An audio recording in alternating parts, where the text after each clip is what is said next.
Bismillahirrahmanirrahim. Assalamualaikum warahmatullahi wabarakatuh. Apa kabar Ananda kelas saat ya, yang insya Allah selalu dalam lindungan Allah Subhanahu Wa Taala.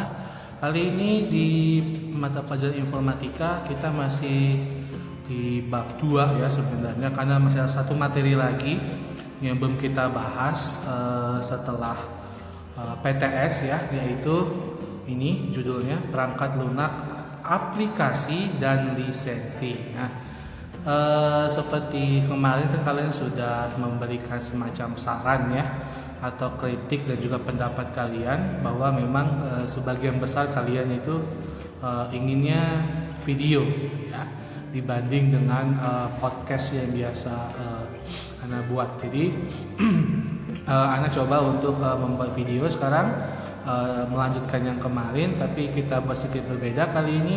Kali ini muka Ana muncul ya, karena sudah lama kita tidak bertemu ya.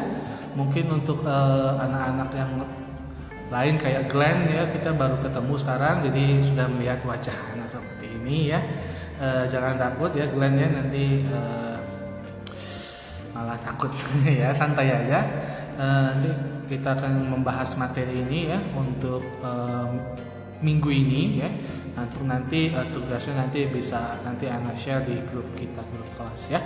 Oke, perangkat lunak, aplikasi dan lisensi ya. Jadi konsen utamanya yaitu bahas tentang aplikasi dan juga lisensi sebenarnya, dan insya Allah tidak terlalu pusing lah, maksudnya ini sudah sering kalian temui sebenarnya, cuma kalian masih belum sadar aja. Oke, kita berikutnya. Nah, di sini ada yang pertama yaitu pengertian aplikasi ya. Lalu yang berikutnya ada jenis aplikasi ya. Jadi kalian akan mengetahui jenis aplikasi apa saja yang ada dalam komputer. Lalu yang ketiga itu lisensi. Jadi lisensi itu apa, nanti akan kita bahas. Sementara yang berikutnya ada jenis-jenis lisensi ya. Jadi dalam aplikasi juga ada lisensinya. Seperti apa nanti kita akan bahas di video kali ini. Oke, kita yang ke bagian pertama terlebih dahulu, yaitu tentang aplikasi ya. Pengertian aplikasi, apa sih aplikasi ya? Jadi aplikasi ya itu perangkat lunak atau software yang dirancang untuk melakukan pekerjaan yang khusus.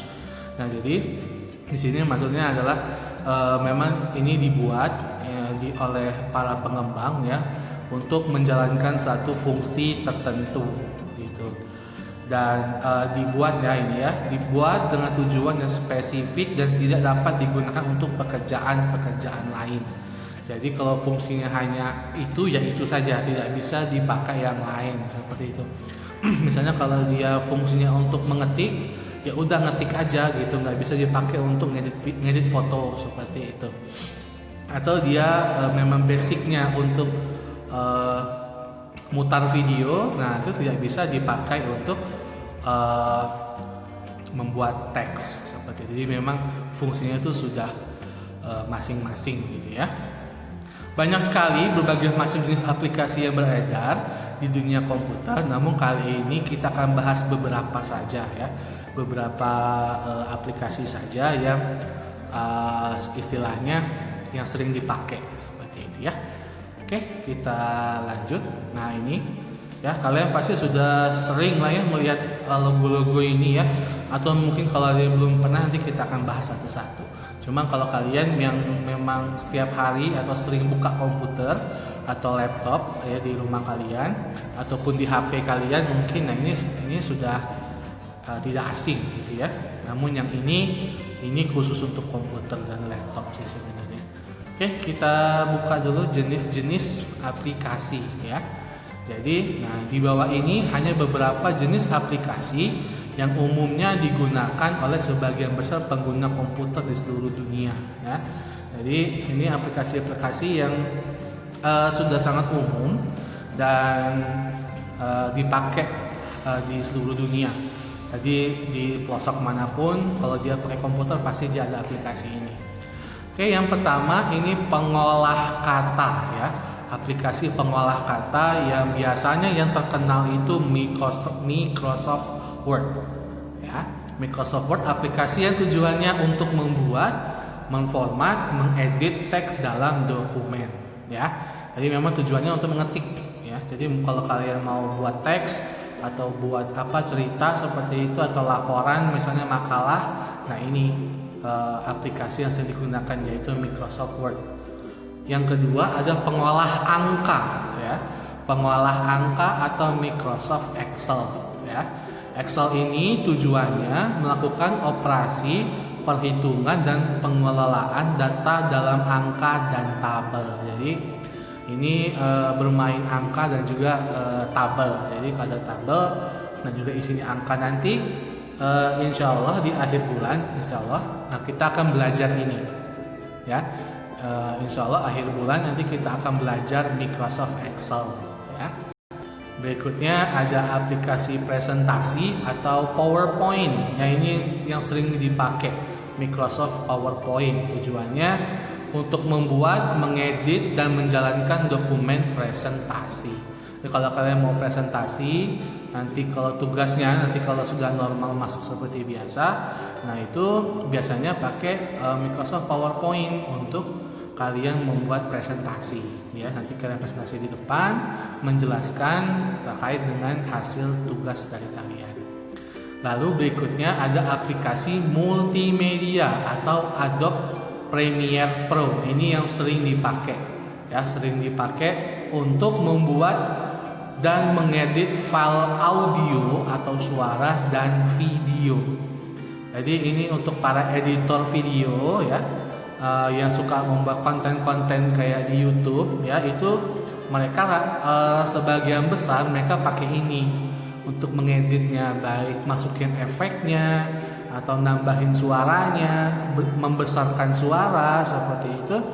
Mereka pakai aplikasi ini supaya nanti hasilnya lebih keren dan bisa dilihat lebih enak oleh para penonton, ya. Nah, berikutnya ini ada jenis aplikasi lainnya, ya. Selain itu tadi, yang pertama, yang berikutnya adalah aplikasi database atau yang terkenalnya itu Microsoft Access.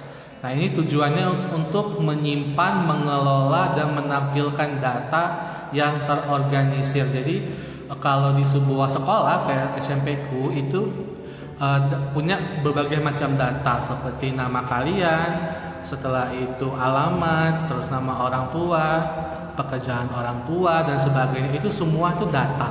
Nah, caranya supaya disimpan lalu dikelola dengan baik dan ketika dicari semuanya ketemu itu pakai Microsoft Access.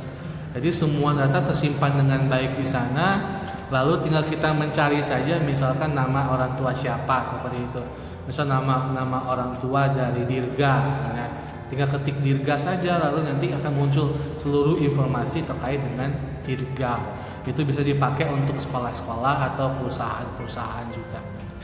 Berikutnya ada aplikasi Enterprise atau sistem informasi akuntansi. Nah, ini tujuannya memang lebih ke keuangan, ya. Jadi masalah-masalah keuangan itu pakai aplikasi Enterprise namanya. Atau kalau bahasa Indonesia itu sistem informasi akuntansi. Jadi mungkin orang tua kalian yang jadi bendahara atau mungkin ayu kalian itu belajar di ekonomi misalnya kuliahnya, atau ya pokoknya bersifat dengan keuangan deh gitu. Nah, itu semuanya masuk ke dalam aplikasi Enterprise. Kalau yang umumnya adalah sistem informasi akuntansi. Berikutnya ada desktop publishing, ya. Ini harusnya DSK, ya. Ini DSK harusnya, tapi terbalik, sorry ya. Ini aplikasi yang sering dipakai Adobe InDesign. Nah, apa itu Adobe InDesign? Jadi ini sebuah aplikasi tujuannya untuk mengelola dokumen-dokumen yang akan disebar dalam bentuk cetak. Jadi misalkan kalian buat sebuah buku misalnya. Nah, buku ini mau dicetak nih, tapi mau diatur dulu, baik marginnya atau kertasnya mau gimana, lalu ukuran kertasnya seperti apa. Nah, itu semuanya akan diatur di sini. Jadi sebelum naik ke cetak, sebelum di print, ini akan masuk sini dulu. Jadi untuk pengaturan berapa ya kembali berapa marginnya, ukur kertasnya seperti apa, apakah khusus. Nah ini biasanya untuk buku-buku pelajaran kalian misalnya. Kalau cuma printer biasa tidak punya cuma tinggal print saja. Cuma kalau buku cetak seperti yang kalian punya di rumah itu butuh khusus untuk pengeditannya, tidak bisa sembarangan. Supaya nanti kertasnya sama, lalu nanti kiri kanan itu bisa sesuai dengan isinya, makailah aplikasi ini. Lalu berikutnya aplikasi pendidikan. Nah ini Ruang Guru ya, biasa yang sudah terkenal sekali di Indonesia ya. Aplikasi tujuan untuk melatih atau memberikan pengetahuan atau keahlian baru ya. Jadi memang tujuan untuk belajar lah seperti itu, untuk belajar kita. Kalian biasanya ini Ruang Guru ya yang terkenalnya seperti itu. Lalu berikutnya ini ada 4 lagi ya jenis aplikasi. Ini yang berikutnya adalah aplikasi simulasi atau Microsoft Flight Simulator. Ini sebenarnya game ya, permainan sebenarnya, tapi ini lebih ke simulasi gimana kalian nerbangin pesawat. Jadi ini aplikasi ini dibuat sebagai simulasi ya, yang tujuannya untuk menyimulasikan objek atau proses secara fisik. Jadi kalau kalian menjadi pilot, kalian simulasi dulu nih gimana cara terbang, lalu nanti mendarat gimana, mau lepas landas gimana, lalu nanti ketika di awan itu gimana, gredeg gitu ya. Ya kalau kalian yang sering naik pesawat atau pernah naik pesawat kan sudah tahu lah pasti gimana rasanya naik pesawat. Jadi pilot itu nggak gampang, makanya ada aplikasi ini dibuat supaya pilot itu sebelum menghadapi situasi nyata mereka akan dilatih dulu untuk simulasinya. Lalu berikutnya aplikasi browser atau Google Chrome. Nah ini sudah sering lah ya, Google Chrome udah di HP kalian pun ada ya untuk mengakses web di internet. Ini berikutnya Gmail. Ini logo baru ya. Ini logo baru Gmail yang baru tahun ini. Kalau nggak salah ya bulan ini juga ya. Ini logo Gmail yang baru atau Google Mail ya. Tujuannya untuk mengirimkan, menerima, mengelola dan membaca email ya. Jadi email sebenarnya selain Google banyak sih, ada Yahoo ya, tapi sekarang yang terkenalnya sekarang adalah Google Mail atau Gmail. Lalu berikutnya ada Photoshop ya. Ada Photoshop, aplikasi tujuannya untuk mengelola dan membuat file grafis seperti foto. Nah ini untuk mengedit ya, mengedit foto. Ini Photoshop, kalian juga sudah sering lihat pasti ya, di HP juga ada. Berikutnya ada aplikasi berbasis cloud-nya. Cloud ini berarti kalau bahasa Indonesia artinya awan ya. Jadi selain diinstal di komputer maupun laptop, ada aplikasi berbasis cloud yang ditempatkan di internet. Aplikasi ini bisa dijalankan dengan menjalankan browser internet dengan mengakses alamat webnya.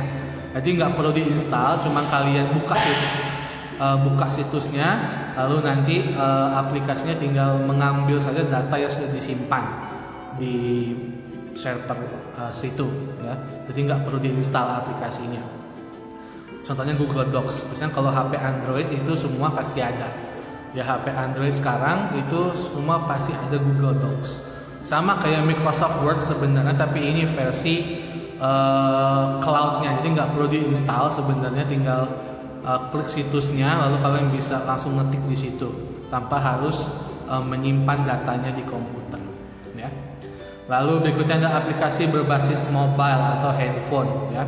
Jadi aplikasi ini cuma bisa dijalankan di Android maupun iOS Apple ya. Cuman karena kapasitas HP ini terbatas ya, nggak bisa nggak bisa besar juga. Paling besar itu setahunnya cuma 512 GB. Ya itu pun sudah besar banget sebenarnya, 512 GB. Ya itu sudah paling besar sebenarnya. Dan udah mau menyaingi komputer juga sebenarnya. Tapi tentu saja tidak akan bisa sebesar komputer. Mungkin di masa depan bisa, tapi sekarang kayaknya belum ya. Aplikasi mobile kayak WPS, KineMaster, WhatsApp, MX Player ini untuk memutar video dan sebagainya. Oke, berikutnya ada lisensi ya. Ini kita sudah sampai di kedua. Kalau kalian mau pause, mau istirahat juga silakan, nggak apa-apa. Nanti lagi dilanjutkan boleh ya. Yang penting kalian bisa menonton ini dengan baik. Mau di pause dulu juga nggak apa-apa, silakan ya, supaya kalian bisa ambil napas atau mau minum dulu boleh. Berikutnya ada pengertian lisensi ya. Lisensi Nah, lisensi ini hubungan dengan hak cipta sebenarnya. Jadi ini untuk hak cipta ya, untuk aplikasi. Tapi masa sekarang namanya hak cipta ini sekarang agak rumit ya, agak rumit sekarang untuk mengurusnya dan juga butuh waktu. Makanya orang kadang males mengurus hak cipta aplikasi. Jenis-jenisnya ya, ini ada beberapa jenis. Yang pertama ada retail software ya, retail bacanya.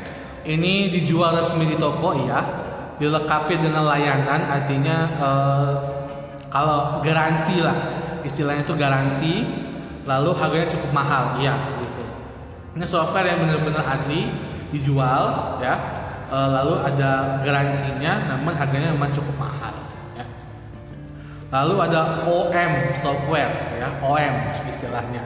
Jadi ini perangkat yang dijual ke penjual berikutnya, didesain untuk dijual dan disatukan dengan perangkat keras.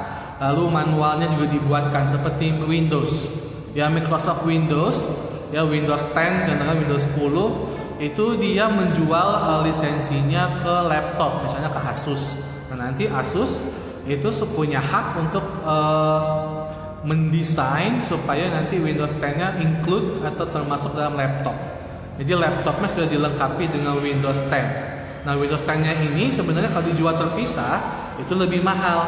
Tapi karena sudah bersatu dengan Asus, maka Windows 10 ini akan lebih murah sedikit. Makanya harga laptop itu sebenarnya laptop yang diinstal Windows sama yang belum itu lebih murah yang belum diinstal. Karena biaya untuk membeli Windows-nya sendiri itu sudah termasuk ke dalam harga laptop. Seperti itu. Lalu ada shareware. Nah, ini yang free ya, ini yang gratis. Didownload secara gratis, namun ada batas waktu atau periode tertentu. Jadi misalkan ini gratis hanya dalam 30 hari. Setelah 30 hari maka kalian harus beli. Ya, kayak lagi shareware awalnya gratis, tapi ada trialnya atau masa percobaan 30 hari misalnya. Lalu nanti kalau habis dimasukkan seri baru supaya aplikasi bisa dipakai lagi.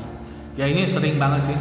Aplikasi kayak tadi Photoshop atau Premiere Pro itu termasuk shareware karena dia gratisnya hanya sekitar kalau nggak salah 7 kalau salah seminggu, kalau nggak salah ada yang sebulan juga gitu. Jadi setelah sebulan atau setelah seminggu udah nggak bisa dipakai lagi, harus beli supaya nanti aplikasinya bisa dipakai lagi. Lalu ada crippleware. Nah, crippleware ini gratis, hampir sama dengan shareware, cuman bedanya dia masih lebih baik. Masih artinya dia nggak begitu pelit. Kenapa nggak begitu pelit?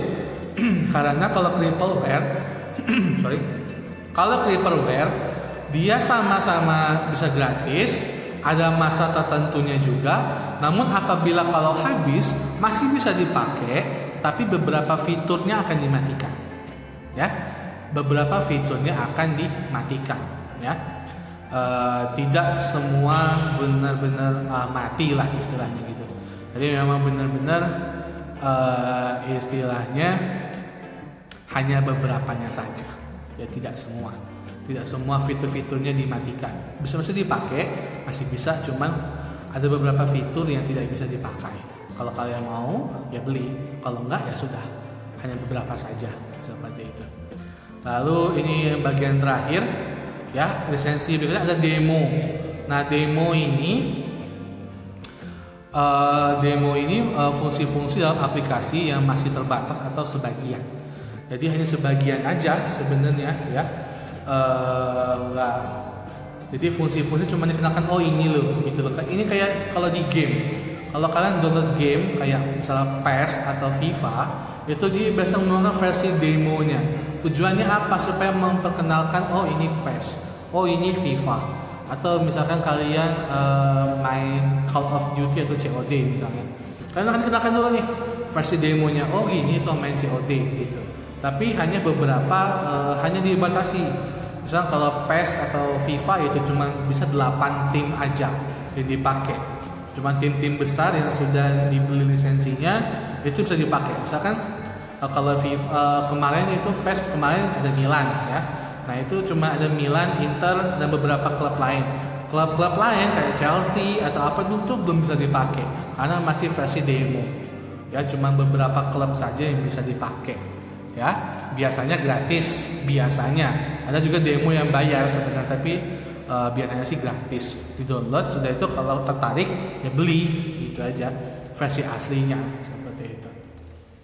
Lalu ada adware ya. Adware ini dari kata ad ya. Ad itu artinya advertisement, artinya iklan. Jadi ini aplikasi yang banyak iklannya. Biasa kalau di HP itu sering banget tuh. Ada aplikasi yang banyak banget iklannya. Ya, jadi sehingga ketutup ya kadang layarnya. Nah, ini yang dia memang benar-benar gratis, semuanya gratis, tapi ada iklannya. Kalau mau iklannya hilang, belilah aplikasinya. Jadi nanti fitur iklannya akan hilang. Berikutnya ada freeware ya, di-download secara gratis ya, di-download secara gratis, tapi untuk pribadi. Jadi tidak boleh dijual ulang. Ini kalau kalian download gratis nih, udah pakai sendiri aja, nggak perlu dijual. Kalau dijual berarti nanti ada sanksinya. Ya, ini namanya freeware. Tapi hati-hati nih, ada virusnya. Kadang ada virus yang mengikut. Dia pas diinstal, virusnya nyebar, selesai. Ada juga yang kayak gitu. Ya memang jahat sih dunia komputer itu, tapi ya memang gitu. Ya hati-hati kalau mau download yang gratis-gratis tuh hati-hati. Kan tidak semuanya tuh bener-bener gratis, itu nggak ada sebenarnya. Kalaupun ada ya begini, ada iklannya lah, ada virusnya lah, ada versi demonya doang lah gitu ya. Berikutnya ada public domain software. Nah ini contohnya kayak aplikasi di Android. Ya, Android itu kan sebenarnya gratis. Untuk kita ngembanginnya nggak perlu kita bayar ke Android, itu nggak, cuma bebas aja. Silakan kalian buat aplikasi apapun, kalian upload di Play Store, memenuhi persyaratan, sudah selesai. Tidak perlu sampai yang ribet untuk membayar setiap lisensinya. Nah ini contohnya, ini banyak kan collabs ya untuk aplikasi di Android, dan nggak perlu menguas hak cipta, ya benar. Jadi nggak perlu yang sampai mendaftarkan hak cipta ini punya saya, nggak bisa. Karena itu sebenarnya punya Android semua sebenarnya. Tapi karena kita numpangnya di Android gitu, kita nggak bisa mengklaim hak ciptanya. Yang terakhir ada MIT license. Nah ini yang terakhir, ini nama kampus ya. MIT nama kampus di Amerika. Silahkan kalian Google aja MIT ya di Amerika ya, itu nama kampus.